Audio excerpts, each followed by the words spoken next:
Hi friends, வணக்கம். வாழ்க வளமுடன். Welcome to Agampuram 360. இன்னைக்கு இந்த வீடியோவில் ரொம்பவே ஹெல்தியான ஒரு திணை அரிசியை பயன்படுத்தி ஒரு சத்தான பணியாரம் ரெசிபி தான் இன்றைக்கி நம்ம வீடியோவில் பார்க்க போகிறோம்.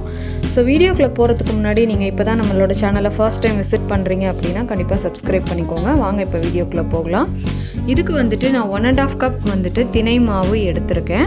நான் வந்து 2 பேருக்கான குவான்டிட்டி எடுத்திருக்கேன். ஸோ நீங்கள் பர்சன்ஸ்க்கு ஏற்ற மாதிரி நீங்கள் குவான்டிட்டி எடுத்துக்கோங்க. இதை வந்து லைட்டாக 3 to 4 minutes வரைக்கும் நம்ம வந்து வறுத்துக்கணும், பச்சை வாசம் போகிறதுக்காக. இந்த திணையை வந்து பார்த்திங்கன்னா சிறுதானியத்திலேயே ரொம்ப வந்து ஒரு முக்கியமான அரிசினே வந்துட்டு இதை சொல்லலாம். ஏன்னா அந்த அளவுக்கு இதில் வந்து நிறைய சத்துக்கள் இருக்குது. நார்ச்சத்து, புரதச்சத்துன்னு எல்லாமே வந்து இதில் அதிகமாகவே இருக்குது. குழந்தைகளோட மூளை வளர்ச்சிக்கும் சரி, அவங்களோட எலும்புகள் வந்து நல்லா வலுவாக இருக்கிறதுக்கும் இந்த திணையை வந்து நம்ம அடிக்கடி உணவோடு சேர்த்துக்கிறது ரொம்பவே நல்லது. அதுவும் அவங்களுக்கு பிடிச்ச மாதிரி செஞ்சு கொடுத்தோன்னா ரொம்பவே வந்து விரும்பி சாப்பிடுவாங்க. குழந்தைங்கன்னு இல்லை, இது வந்து பெரியவங்க, வயசானவங்க எல்லாருமே இதை வந்து எடுத்துக்கும் பொழுது அவங்களுக்கு அதிகமான சத்துக்கள் வந்து அவங்களுக்கு கண்டிப்பாக கிடைக்கும். இதோட நான் வந்துட்டு 1 கப் தேங்காய் பால் வந்து ஆட் பண்ணிக்கலாம் இந்த மாவோட. தேங்காய் பால் வந்து பார்த்திங்கன்னா நம்மளோட உடம்புக்கு ரொம்பவே நல்லது. நம்ம வந்து இந்த பாக்கெட் பாலுக்கு பதிலாக தேங்காய் பால் அடிக்கடி எடுத்துக்கிறது ரொம்ப நல்லது. இதோட வந்துட்டு 1 கப் வந்து வெல்லம் வந்து நான் தண்ணியில் கரைச்சி அதை வடிகட்டி எடுத்து வச்சுருக்கேன். அதையும் வந்து ஆட் பண்ணிக்கலாம். நாட்டு வெல்லம் இல்லைனா பனை வெல்லம் எது வேணாலும் நீங்கள் வந்துட்டு ஆட் பண்ணிக்கலாம். இப்போ இதை வந்து நல்லா வந்து மிக்ஸ் பண்ணி விட்டுக்கலாம். இப்போ நான் நாட்டு வெல்லம் தான் இருக்குன்னு ஆட் பண்ணியிருக்கேன். இதோட நீங்கள் இன்னும் பனை வெல்லம் ஆட் பண்ணிங்கன்னா அதுலேயும் வந்து ரொம்ப சத்துக்கள் இருக்குது. ஸோ அதுவும் இருந்தால் நீங்கள் கண்டிப்பாக வந்து பனை வெல்லம் போட்டு கலந்துக்கலாம். ரொம்ப டேஸ்ட்டாகவும் இருக்கும், ரொம்ப ஹெல்த்தியாகவும் இருக்கும். இது வந்து ரொம்ப தண்ணிலாம் சேர்க்கக்கூடாது. நம்ம நல்லா பணியாரம் சொல்கிற மாதிரி கொஞ்சம் கெட்டியாக தான் வந்து மாவு இருக்கணும். ரொம்ப தண்ணி ஆயிடுச்சுன்னா உங்களுக்கு வந்துட்டு எடுக்கிறதுக்கு வராது.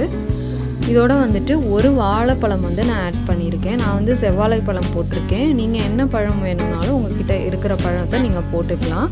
இதை வந்து நல்லா ஸ்மாஷ் பண்ணிவிட்டு நம்ம இதை வந்து மாவோட சேர்த்து கலந்து விட்டுக்கலாம்.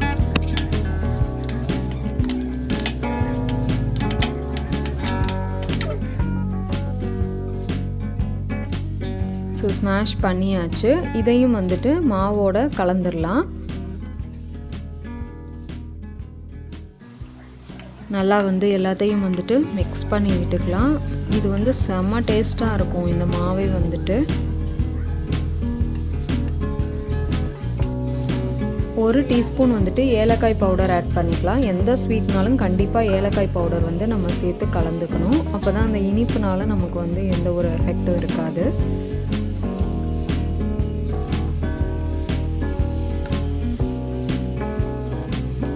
மாவு இப்போ நல்லா ரெடி ஆகிடுச்சு. நல்லா மிக்ஸ் பண்ணியாச்சு. நான் வந்து தண்ணிலாம் எதுவுமே வந்து ஆட் பண்ணலை, அந்த வெல்லம் கரைச்ச தண்ணி மட்டும்தான். இது வந்து இப்போ பணியாரக்கல் வச்சாச்சு. கல் இப்போ நல்லா ஹீட் ஆகிடுச்சு. இதில் வந்துட்டு நம்ம நல்லா வந்து நெய், பசு நெய் வந்து நான் எடுத்திருக்கேன். இதை வந்து நம்ம அப்ளை பண்ணி விட்டுக்கலாம். நார்மலாக நம்ம வந்து நெய் வந்து ஊற்றணுன்னா நமக்கு நல்ல டேஸ்ட்டாக இருக்கும், வாசமாகவும் இருக்கும். அதுக்காக நான் நெய் ஊற்றிருக்கேன்.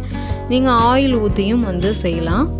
நல்லா வந்து அப்ளை பண்ணியாச்சு. இப்போ நல்லா ஹீட் ஆகிடுச்சு. மாவு எடுத்துட்டு நம்ம வந்து ஊற்றிடலாம்.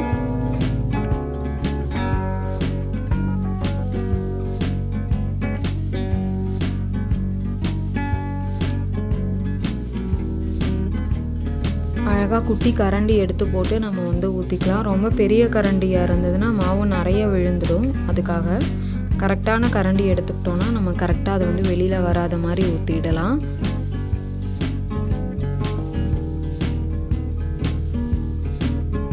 மாவை வந்துட்டு ஊற்றியாச்சு. இப்போ இதை நல்லா வந்து மூடி வச்சு வேக விட்டுறலாம். ரொம்பவே ஹெல்த்தியான பணியாரம் வந்து இன்னும் கொஞ்சம் நேரத்தில் ரெடி ஆகிடும்.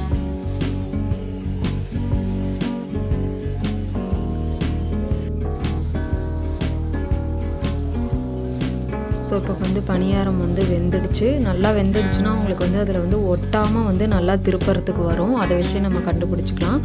நான் வந்துட்டு அந்த ஸ்டிக் மாதிரி வச்சுருந்தேன். ஸோ அது எனக்கு வந்து உடஞ்சிடுச்சு. அதனால் நான் இப்போ வந்து ஸ்பூன் வச்சுட்டு நான் வந்து எடுக்கிறேன். நீங்கள் வந்து எப்போயும் ரெகுலராக எப்படி எடுப்பீங்களோ அது மாதிரி நல்லா கொஞ்சம் உங்களுக்கு வந்து நல்லா வெந்துடுச்சு அப்படின்னாவே வந்து உங்களுக்கு ஈஸியாக எடுக்க வந்துடும். வேகலை அப்படின்னா தான் நமக்கு ஒட்டிட்டு அது வந்து திருப்புறத்துக்கே வராமல் இருக்கும். கொஞ்சம் கஷ்டப்படுற மாதிரி இருக்கும்.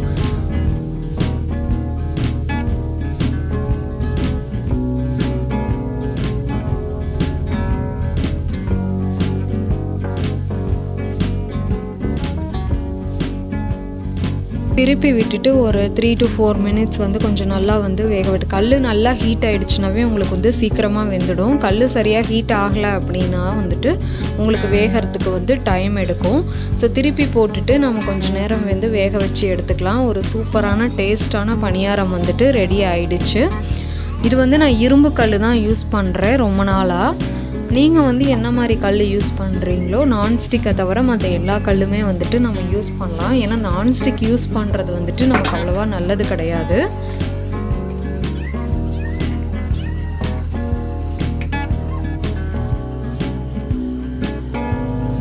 சூப்பராக வந்து ரெடி ஆகிடுச்சு. இந்த மாதிரி நல்லா ஒட்டாமல் வருது பாருங்கள், இதுதான் வந்து நல்லா குக் ஆகிருக்குன்னு அர்த்தம். இல்லைனா உள்ளெல்லாம் வந்துட்டு நமக்கு வந்து மாவாக இருக்கும். ஸோ ஒட்டாமல் நல்லா வந்துடுச்சுன்னா நல்லா வெந்துருச்சுன்னு அர்த்தம். ஸோ இப்போ வந்துட்டு இதை எடுத்துடலாம். இதோட தக்காளி சட்னி வந்து கார சட்னி வச்சு சாப்பிட்டோன்னா ரொம்பவே சூப்பராக இருக்கும். ரொம்ப ஹெல்த்தியான பணியாரம் வந்து இப்போ ரெடி ஆகிடுச்சு. இதை வந்து ஈவினிங் டயத்தில் நம்ம பசங்களுக்கு செஞ்சு கொடுக்கலாம், ரொம்பவே விரும்பி சாப்பிடுவாங்க. இந்த மாதிரி பேக்கெட் ஸ்நாக்ஸ்லாம் வாங்கி கொடுக்கறதுக்கு பதிலாக இந்த மாதிரி ஹெல்த்தியானதை வந்து நம்ம செஞ்சு கொடுக்கலாம். ரொம்பவே சாஃப்டாகவும் இருக்கும், ரொம்ப டேஸ்ட்டாகவும் இருக்கும். இது உங்களுக்கு பிச்சு பார்க்கும்போதே தெரியும், நல்லா உள்ளம் வந்து நல்லா வெந்திருக்கு பாருங்கள், செம்ம சூப்பராக இருக்கும். நீங்களும் கண்டிப்பாக வந்து இதை ட்ரை பண்ணி பாருங்கள். வீடியோ உங்களுக்கு பிடிச்சிருக்கும்னு நினைக்கிறேன். இந்த வீடியோ பிடிச்சிருந்ததுன்னா லைக் பண்ணுங்கள், ஷேர் பண்ணுங்கள், மறக்காமல் சப்ஸ்கிரைப் பண்ணிக்கோங்க. தேங்க்யூ.